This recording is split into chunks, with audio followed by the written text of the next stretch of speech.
Well hello बच्चों। अब तक के हम लोगों ने आईयूपीएसी नोमेनक्लेचर के कार्बोनेट्स कंपाउंड के चैप्टर के लगभग 4 या 5 लेक्चर आई थिंक हो चुके हैं। ठीक है, अब लगभग जो जितने फंक्शनल ग्रुप थे और जितने कंपाउंड्स थे उनको करा दिए हैं। अब आज के सेशन में हम लोग थोड़ा सा देखते हैं क्वेश्चंस के ऊपर, जो कि बहुत ही इंपॉर्टेंट है। तो पहले हम लोग स्टार्ट करते हैं एनसीईआरटी की एक्सरसाइज से। ठीक है, फॉर एग्जाम्पल आई थिंक एक क्वेश्चन है कि how many structural isomers can you draw from pentane. Okay, first question क्या है कि how many isomeric structurals can you draw from pentane. तो यहाँ पर पेंटेन,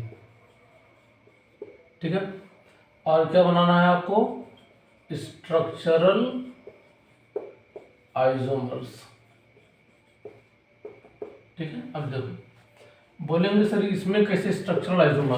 देखो स्ट्रक्चरल आइसोमर्स क्या होते हैं, बेसिकली जिनका मॉलिक्यूलर फॉर्मूला सेम रहता है लेकिन स्ट्रक्चरल अरेंजमेंट डिफर होता है। ठीक है, तो अब देखो, अब इसमें हम लोग क्या करेंगे, पहले पेंटेन बनाते हैं। तो यहाँ पे लेते हैं 1 2 3 4 एंड 5। ठीक है, वैलेंसी तो अब आप लोग मेंटेन करना सीख ही गए होंगे। तो इस जगह CH3 CH2 CH2 CH2 and CH3। ठीक है, पेंटेन का फॉर्मूला क्या होता है, होमोलोगोसिटी CnH2n+2। ठीक है, अब क्या करेंगे हम लोग कि इसका आइसोमर्स बनाना है। तो आइसोमर्स देखो क्या होते हैं ना कि जिसका मतलब मॉलिक्यूलर फॉर्मूला वही रहेगा लेकिन क्या होगा उसका नेम डिफर होना चाहिए। ठीक है, तो पहले तो देखो यही हो गया। फिर दूसरा क्या कर सकते हैं कि एक कार्बन को मैं यहाँ लाके लटका दे रहा हूँ कहीं पे, तो ये हो जाएगा C। ठीक, चलो यहाँ पे दिखा देता हूँ CH3। तो हो जाएगा CH3, ये CH, ये CH2 और ये CH3। तो देखो इसको हम लोग क्या पढ़ते हैं, इसको हम लोग पढ़ेंगे पेंटेन, या फिर यूं कह लें क्या, एन पेंटेन। अब ये एन का मतलब क्या होता है, ये एन इंडिकेट करता है कि आपका नॉर्मल का मतलब क्या होता है कि कहीं पर भी इसमें मतलब ब्रांचिंग नहीं, एकदम स्ट्रेट चेन है।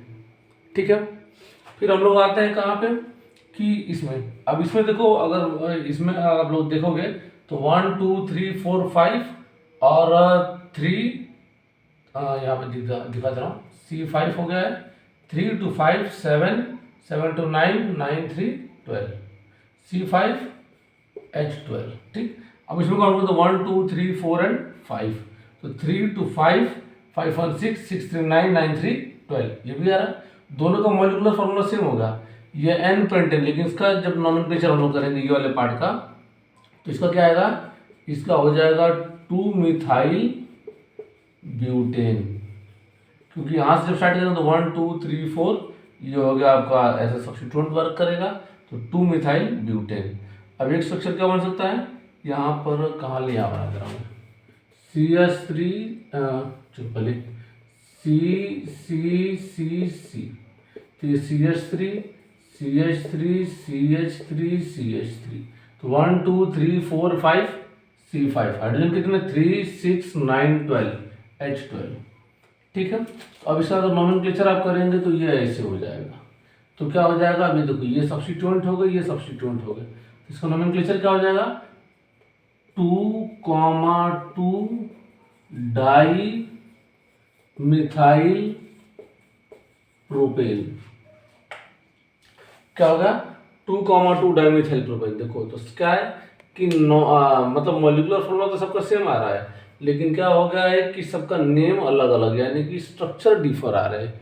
तो ऐसे को हम लोग जनरली इसमें पेंटेन में क्या बन सकते हैं, 3 बन सकते हैं। लेकिन अब देखो एक चीज जो है यहाँ पर, जैसे नॉर्मल है ना, इस वाले स्ट्रक्चर को हम लोग क्या बोलते हैं, इसको हम लोग बोलते हैं, जैसे इसको बोलेंगे आइसोपेंटेन। ठीक है, इसको हम लोग क्या बोलते हैं, इसको हम लोग बोलेंगे नियोपेंटेन। नियो क्या बोलेंगे, नियोपेंटेन। ठीक है, अब देखो, अब इसमें भी एक बात ध्यान रखेंगे क्या,